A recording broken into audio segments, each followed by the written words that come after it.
토닥토닥 괜찮아.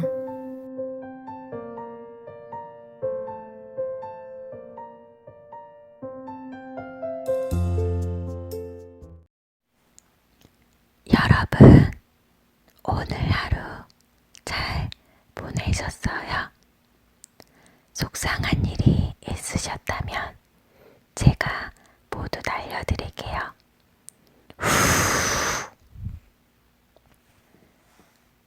제가 여러분한테 이야기하는 언어의 온도는 몇 도일까요? 차지도 뜨겁지도 않은 따스한 정도면 참 좋겠는데, 오늘 소개해드릴 책은 언어의 온도랍니다. 언어에는 분명 온도가 있는 것 같아요.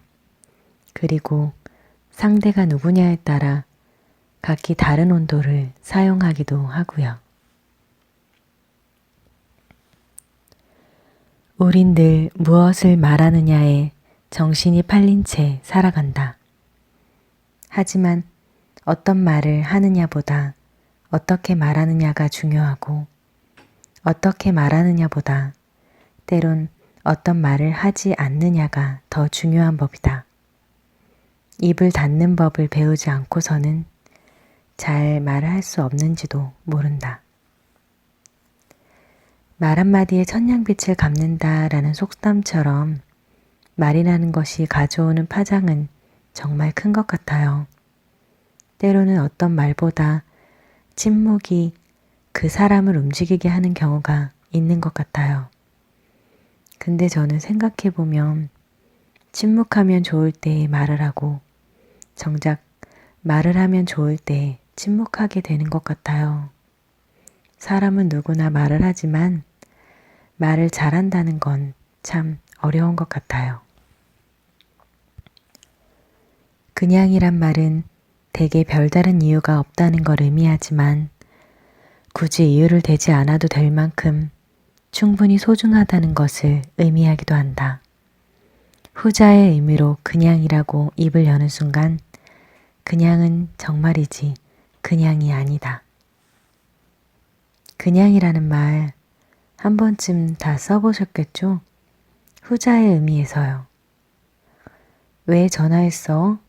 라는 상대방의 말에 보고 싶어서 라고 할 수 없어서, 왜 화가 났는데? 라는 말에 차마 그 말을 할 수가 없어서, 그냥, 아니 그냥 이라고.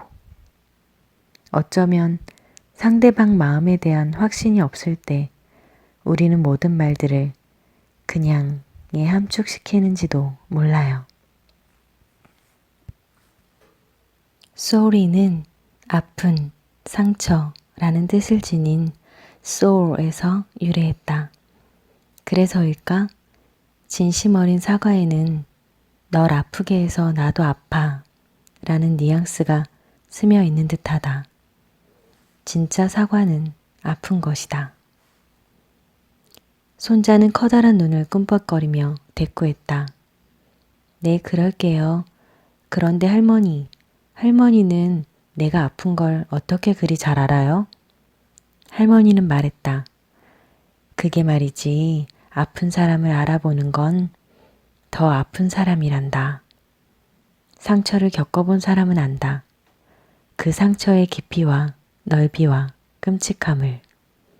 그래서 다른 사람의 몸과 마음에서 자신이 겪은 것과 비슷한 상처가 보이면 남보다 재빨리 알아챈다. 상처가 남긴 흉터를 알아보는 눈이 생긴다. 그리고 아파봤기 때문에 다른 사람을 아프게 하지 않을 수도 있다.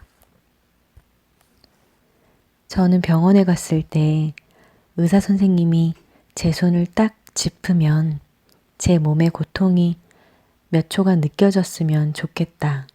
그런 생각을 한 적이 많거든요. 이론을 알고 단연간 수많은 환자를 치료한 명의라 하더라도 실제로 그 고통을 겪어보지 않으면 모르듯이 마음속의 상처도 마찬가지인 것 같아요. 그러니까 아파본 사람에게만 그 아픔이 더 잘 느껴지는 거죠. 상처 줘서 미안해 라고 하기 전에 얼마나 아플지 알았다면 그러지 않았겠죠. 진짜 소중한 건 눈에 잘 보이지 않는 법이다. 가끔은 되살펴야 하는지 모른다. 소란스러운 것에만 집착하느라 모든 걸 삐딱하게 바라보느라 정작 가치 있는 풍경을 바라보지 못한 채 사는 건 아닌지 가슴을 쿵 내려앉게 만드는 그 무엇을 발견하지 못하는 게 아니라 스스로 눈을 가린 채 살아가는 것은 아닌지.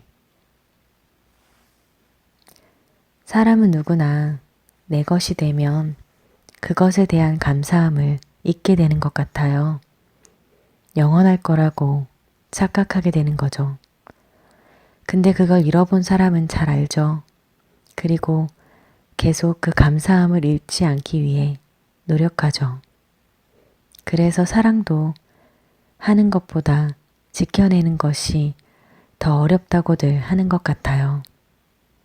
지금 소중한 것을 잠깐 잊으셨다면 다시 한번 잘 생각해 보세요. 바쁘다는 핑계로, 시간이 영원할 거라는 착각으로 그 소중한 것을 외롭게 두진 않았는지. 흔히들 말한다. 상대가 원하는 걸 해주는 것이 사랑이라고. 하지만 그건 작은 사랑인지도 모른다. 상대가 싫어하는 걸 하지 않는 것이야말로 큰 사랑이 아닐까? 사랑의 본질이 그렇다. 사랑은 함부로 변명하지 않는다. 사랑은 핑계를 댈 시간에 둘 사이를 가로막는 문턱을 넘어가며 서로에게 향한다. 저번 시간에도 제가 이야기한 적이 있었는데 저희 아버지가 항상 하시는 말씀이거든요. 사랑하면 상대방이 좋아하는 것보다 싫어하는 걸 하지 말아야 해 라고. 그래서 저도 그걸 지키며 사랑을 했다고 생각했는데 어쩌면 그 싫은 것조차 그 사람의 기준이 아니라 제 기준이었는지도 몰라요. 제 멋대로 지레짐작해서 행동해 놓고선 난 이렇게 노력했는데 넌 왜 그래? 라고 원망만 했는지도 모르겠네요. 상대방을 이해하는 것보다 더 중요한 건 먼저 나를 아는 것 같아요. 혼자일 때 행복한 사람이 둘일 때도 행복하다는 말처럼요. 오늘은 다음 이야기로 끝맺음을 할까 해요. 나를 아는 건 가치 있는 일이다. 나를 제대로 알아야 세상을 균형 잡힌 눈으로 볼 수 있고 내 상처를 알아야 남의 상처도 보듬을 수 있으니 말이다. 그리고 어쩌면 사랑이란 것도 나를, 내 감정을 섬세하게 느끼는 데서 시작하는 것인지도 모르겠다. 오늘 이야기가 마음에 닿았다면 좋아요, 구독, 토닥토닥